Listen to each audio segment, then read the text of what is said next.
And it's actually wild that Carlos Sainz got a front row start in a Williams before Lewis Hamilton did in a Ferrari. In fact, actually, even more wild, Carlos Sainz managed to get a podium in a Williams before Lewis Hamilton managed to in a Ferrari. And that just says everything you need to know about this season and Ferrari.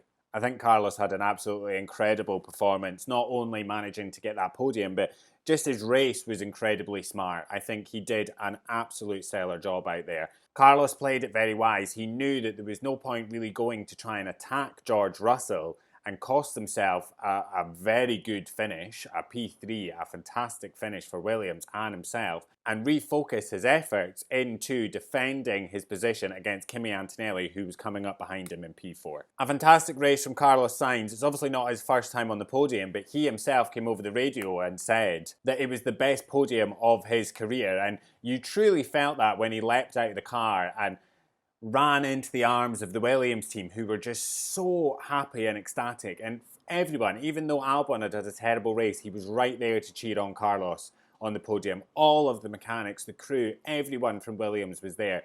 It was definitely the loudest roars, even compared to Max. I think everyone in the paddock, every team, every driver, all of the fans loved seeing Carlos Sainz getting that podium. All of these things really just solidify for me that Formula One is the greatest sport in the world.